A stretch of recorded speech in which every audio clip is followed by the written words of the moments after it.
తెలంగాణ సిద్ధాంతకర్త ఈరోజు తెలంగాణ రాష్ట్ర అవతరణకు పునాది వేసినటువంటి ఆచార్య కొత్తపల్లి జయశంకర్ సార్ గారి జయంతి సందర్భంగా ఈరోజు ఘనంగా బీఆర్ఎస్ పార్టీ ఆధ్వర్యంలో అబ్బో ఇక్కడ కేజీ చీరలు కొంటే అర కేజీ చీరలు ఫ్రీ అంట. మంగళ్య షాపింగ్ మాల్ కేజీల్లో సేల్ టన్నుల్లో ఆనందం. కరీంనగర్లోని జయశంకర్ సార్ గారి విగ్రహానికి పూలమాల వేసి నివాళులు అర్పించడం జరిగింది. వారు లేనిదే ఈరోజు తెలంగాణ రాష్ట్రం లేదు.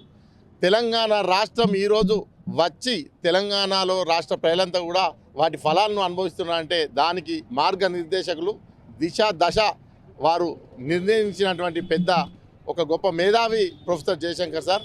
ఆ రోజు జయశంకర్ సార్ గారే కేసీఆర్ గారికి దిశానిర్దేశం చేసి మా తెలంగాణ రాష్ట్ర ప్రజల దశను మార్చినటువంటి గొప్ప మేధావి ఆయన. కాబట్టి వారి జననం తెలంగాణ రాష్ట్రం కోసం, వారి మరణం తెలంగాణ రాష్ట్ర సాధన ఆశయం కోసం. కాబట్టి వారి ఆశీస్సులతో వారి ఆశయం కోసం మేమందరం కూడా ఎల్లవేళలా పనిచేస్తామని తెలియస్తూ, తెలంగాణ ముద్దుబిడ్డ, తెలంగాణ ఉద్యమకారుడు, తెలంగాణ ఉద్యమ స్ఫూర్తి ఇచ్చినటువంటి ప్రొఫెసర్ జయశంకర్ గారి ఈరోజు వారు పుట్టినదినము. బీఆర్ఎస్ పార్టీ కరీంనగర్ జిల్లా తరఫున ఇక్కడ ఘనంగా నిర్వహించుకున్నాము. ప్రొఫెసర్ జయశంకర్ సార్ అంటే తెలంగాణ ప్రజల గుండెలు నిలిచిన వ్యక్తి. కేసీఆర్ గారికి అన్ని విధాల వెన్నుండి అడుగున అన్ని అభిప్రాయాలు ఇచ్చి సలహాలు ఇచ్చి తెలంగాణ ఉద్యమాన్ని పీక్ స్థాయికి తీసుకుపోయి తెలంగాణ రాష్ట్రం ఆవిర్భవించే వరకు వారు వెనుక నుండి రూపకల్పన చేయడం జరిగినది.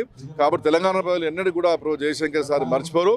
వారు రాజకీయాలకు రావాలనో వారికి ఏదో పేరు రావాలో అని చెప్పి వారు ఎన్నడూ కూడా తెలంగాణ ఉద్యమం చేయలేదట. వారు కేవలం రాష్ట్రం రావాలి, ఈ రాష్ట్ర ప్రజలకు అన్యాయం జరుగుతున్నది ఆంధ్ర ప్రాంత వాళ్ళు చేయబట్టి, ఉద్యోగాలలో కానివ్వండి, నియామకాలు కానివ్వండి, నీళ్ళలో కానివ్వండి అని అనేక అంశాలపైన తెలంగాణ ప్రజలకు అవగాహన కల్పించిన గొప్ప మేధావి. మరి ఈరోజు ఆ మేధావి గారి పుట్టినదిన వేడుకలు మేము కరీంనగర్ జిల్లాలో జరుపుకోవడం మాకు సంతోషంగా ఉన్నది. కాబట్టి వారి ఆశయాలను ముందుకు తీసుకొని పోతాం. తప్పకుండా ఈ యొక్క తెలంగాణ రాష్ట్ర చరిత్ర ఉన్న రోజులు ప్రొఫెసర్ జయశంకర్ గారి చేత లిఖితపడి ఉంటుంది.